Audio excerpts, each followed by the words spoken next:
Taking a quick break. Been raking the yard and spreading my leaves. If you'll notice, that is coming on real good. I got bumblebees and black bees and all kind of flies and stuff up in here working. Just gonna get better.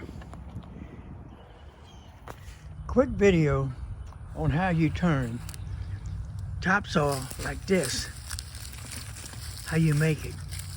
Really, it's very simple. This is an old pool I had in my front yard years ago.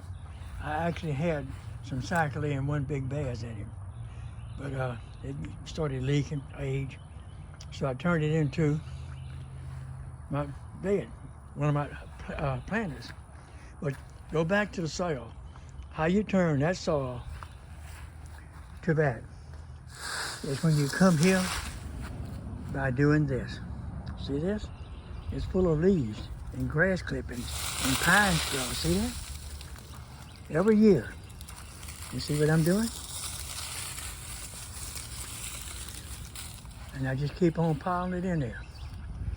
Eventually, this will turn right back into that pretty black soil. But it don't do it overnight, people. It takes time. Every year I do this. And every year, next year that'll feed it. And then when I add to it, that'll feed the following year. That's the way you do it. Now, to keep down your grass, right here. I didn't put down pine cardboard last year, and the grass got a little out of sight. So I came in here with the weed eater and just beat it down. I don't pull grass. I will not pull it. So what I did now, I will lay down my cardboard, spread them leaves on top of it, wet it down good, and let that grass feed the worms and my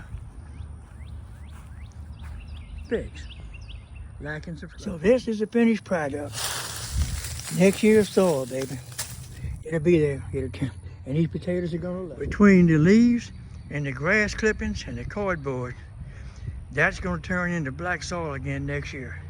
I just keep building that bed.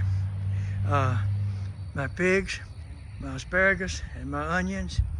And right here I have planted a buckeye tree. It's so little you can't see it, but it'll be all right.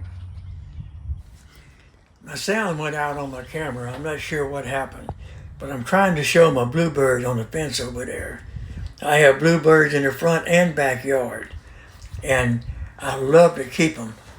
I love to watch them.